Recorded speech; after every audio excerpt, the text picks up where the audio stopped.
ओम नमः सिद्धेभ्यः। ओम नमः सिद्धेभ्यः। ओम नमः सिद्धेभ्यः। पंच परमेष्टि भगवान की, अनंतानंद सिद्ध परमेष्टि भगवान की, आचार्य कुंद कुंद भगवान की, आचार्य गुरु श्री विद्यासागर महाराज की।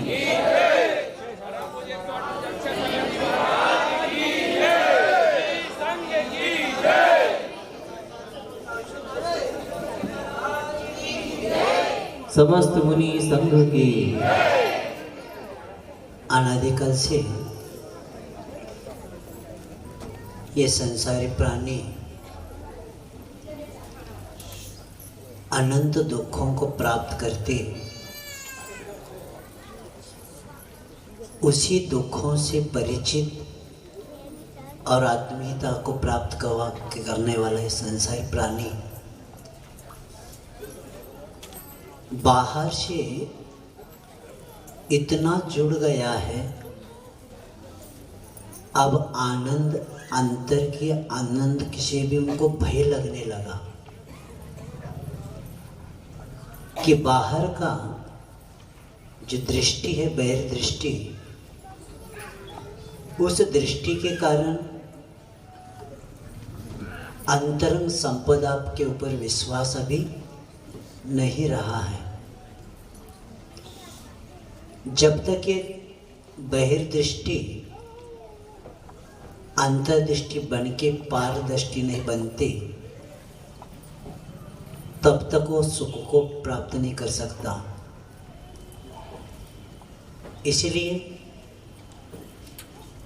हम आत्मनिर्भर बने, हम पर से इतने प्रभावित हो गए हैं और बाहरी संपदा से इतने जुड़े हैं कि भीतरी संपदा पर हमारा विश्वास नहीं हो पा रहा है। आज हमारे जीवन का दृष्टि बने, दृष्टि बने, इसलिए 3 बातों पर आज अपने को सोचना है कि भीतरी संपदा के ऊपर हमारी जिज्ञासा होना चाहिए अभी। और जिज्ञासा तब होती है जब महान आत्माओं को हम देखते हैं तब। जैसे हम लोग सिद्धों की आराधना कर रहे हैं और उनके अनंत गुणों को जान के हम एक एक अर्घ्य भी चढ़ाते जा रहे हैं। तो इसलिए हमें उस संपदा को के ऊपर पहले हमें जिज्ञासा होना चाहिए, जिनकी हम आराधना कर रहे हैं वे परमात्मा जो है वो मैं भी बन सकता हूँ क्या? ये पहला हमारे पास जिज्ञासा आना चाहिए, क्योंकि जिज्ञासा होना ही अपने जीवन के बारे में सोचना है। और जिज्ञासा होने के बाद व्यक्ति विश्वास करना प्रारंभ कर देता है। हम इतने सौभाग्यवान हैं कि हम ऐसे परमात्मा के ऊपर विश्वास करते हैं, और विश्वास होना इतना ज़रूरी है क्योंकि विश्वास के बिना कोई भी कार्य का प्रारंभ नहीं होता। इतने भगवान यहाँ आपने विराजमान किया है और इतने करने के बाद भी कई लोगों को लगा कि हमारे परिवार के भगवान अलग से हो जाए, जिनके सामने हम ज़्यादा बैठे। कल एक श्रावक आकर दोपहर को मुझे बताया कि महाराज, परमात्मा के पास, भगवान के पास पहली बार इतना समय बैठने का सौभाग्य मिला हमें। और इसी भाव को बताते उन्होंने कहा कि अब परमात्मा के पास अब थोड़ा विश्वास होने लगा कि हम पास पहुंच गए, क्योंकि हमने अभी तक दर्शन किए थे भगवान के। जैन कुल में जन्म हुआ इसलिए मंदिर हम आते थे, और तब आते थे कि घर वाले कहते थे नाश्ता बनाते तब तक जाकर आ जाओ। और ऐसे हम भगवान पास गए, लेकिन भगवान का परिचय हमने अभी तक प्राप्त नहीं किया था, क्योंकि प्रभु का परिचय होना ही स्व का परिचय हो जाता है। जिन दर्शन से आत्मदर्शन की यात्रा प्रारंभ होती है, और इसलिए विश्वास पहले अपने को प्राप्त करना है, अपने पर्याय को भूल जाना है कि पर्याय ही हमें पराधीन कर देता है। हमारी आत्मा उस परम श्रेष्ठ आत्मा के गुणों से जुड़ जाए और ये विश्वास हमें हो जाए कि मैं जिनके चरणों में आया हूँ वैसे मैं भी बन सकता हूँ। ये विश्वास हमारे पास पहला होना चाहिए, क्योंकि लौकिक कार्य में भी देखते हैं जब कोई बीमार व्यक्ति डॉक्टर के पास पहुंचता है, वैद्य के पास पहुंच जाते हैं, अगर उनके ऊपर विश्वास हो तब हमारा आगे का कार्य हो सकता है। अगर पहले से हम कहेंगे ये डॉक्टर अच्छे नहीं, तो पहले से आपने कहा ठीक नहीं, तो आपकी बीमारी ठीक नहीं हो सकती। इसलिए लौकिक और पारमार्थिक क्षेत्र में विश्वास होना बहुत ज़रूरी होता है। और इसलिए संबंधबद्ध आचार्य जब सम्यक दर्शन की धर्म की व्याख्या बताते हैं कि संसार से दुखों से उठाने वाला संसार में कोई एक वस्तु है तो वह धर्म है। और वो धर्म बताते समय कहते हैं श्रद्धानम परमार्थानाम आप्तागम तपोव्रताम। हमें श्रद्धा करना चाहिए उस वीतराग देव निर्ग्रंथ गुरु और जिनेन्द्र देव के द्वारा बताई हुई वाणी के ऊपर।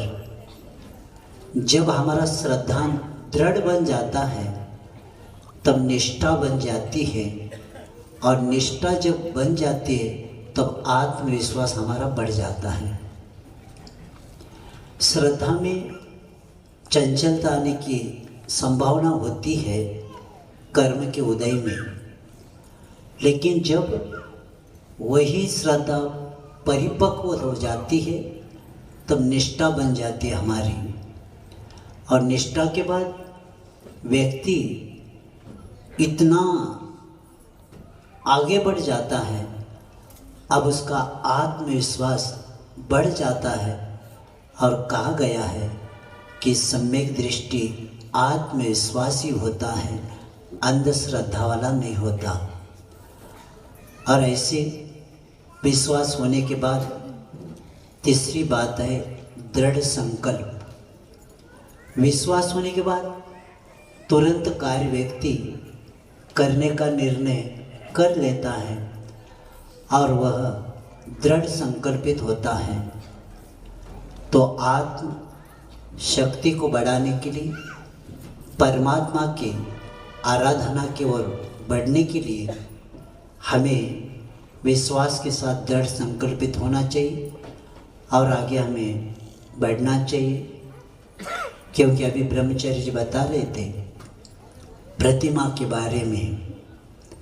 बहुत अच्छा है, क्योंकि जैन दर्शन में श्रावक शब्द आता है। गृहस्थ शब्द को महत्व नहीं है, क्योंकि गृहस्थ और श्रावक दो शब्द आते हैं। चतुर्थ गुणस्थान वाला अविरस जो सम्यक दृष्टि होता है वह श्रावक नहीं होता, वह गृहस्थ होता है। क्योंकि जब तक व्रतों का पालन प्रारंभ नहीं होता तब तक श्रावक नहीं बनता, क्योंकि श्रावक की प्रतिमाएं होती है, गृहस्थ की नहीं होती। और गृहस्थ जब अपनी षट कर्म करते हुए विकसित होता है, देवगुरु शास्त्र को समर्पित होता है और धीरे धीरे अनुव्रतों को पालन करते हुए ऊपर जब उठ जाता है तब वह प्रतिमाधारी बनता है। और प्रतिमा धारण करके ही संबंधबद्ध आचार्य कहते हैं कि प्रतिमा धारण करने वाला ही संलेखना का पात्र बन जाता है। इसलिए बताया, जब संलेखना की चर्चा होते ही प्रश्न किया गया संलेखना कौन लेता है, तो कहा गया है संलेखना श्रावक लेता है।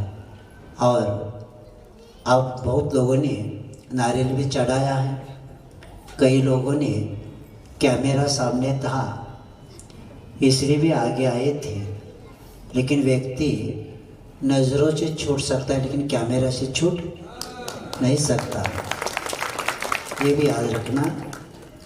इसीलिए ब्रह्मचारी जी कह रहे थे अच्छे से सबका ले लो कैमरा में, बाद में ऐसा नहीं करना कैमरा नहीं, अब बहुत कुछ होगा उसमें। तो ऐसे उस जिज्ञासा और हमें विश्वास है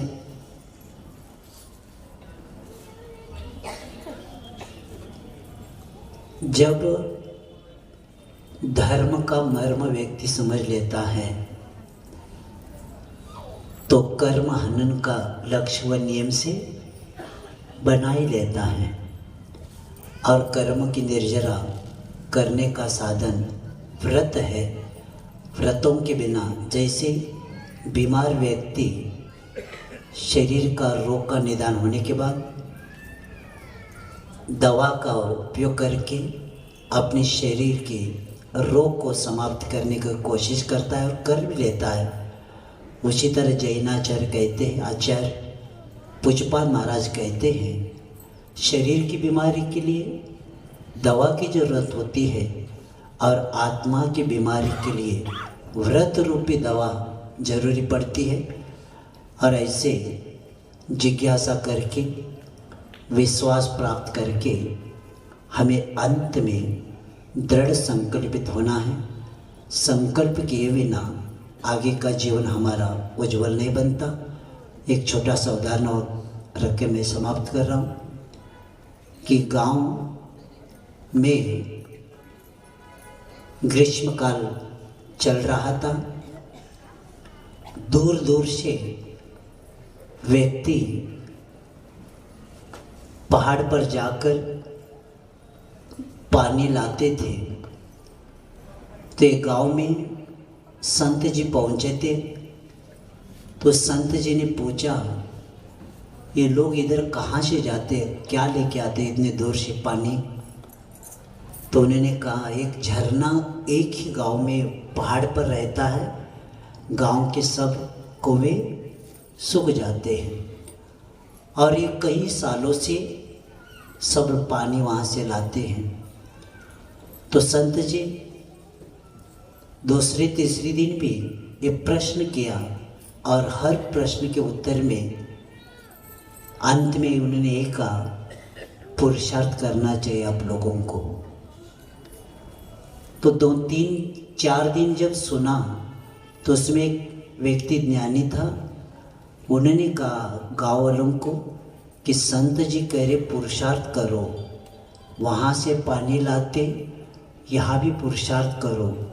तो इस शब्द सुन के जहाँ संत जी वो खड़े रहकर बोलते थे, तो वह कहता है यहाँ कुछ विशेष हो सकता है, क्योंकि गांव में सब पानी कुएं का सूख जाता है, लेकिन पुरुषार्थ शब्द हमें बार बार ये कह रहे, और पूरे गांव के लोग श्रम करके जहाँ संत जी ने बोला था वहाँ यानी ऊपर का काम करना, श्रमदान शुरू कर देते, और कई दिन निकल जाते हैं, और परिश्रम करने के बाद अंत में वहीं से क्या होता है, झरना प्रारंभ हो जाता है। तब संत जी के दोपहर के प्रवचन में संत जी ने बताया कि संसारी एक कोई बात ज्ञात करके लेता है, लेकिन वही काम करता है, लेकिन पुरुषार्थ नहीं करता। तो वह जैसे वह पत्थर के परत निकलते गए और वहाँ से क्या हो गया, पानी का झरना प्रारंभ हो गया। उसी तरह प्रत्येक आत्मा में आनंद सुख का झरना रहता है, लेकिन हम पर पदार्थ में उसको ढूंढते रहते। इसीलिए कहा गया, क्षेत्रों में भी जाते हैं, शिखर जी जाते हैं, सिद्ध क्षेत्रों में जाते हैं, अतिशय क्षेत्रों में जाते हैं।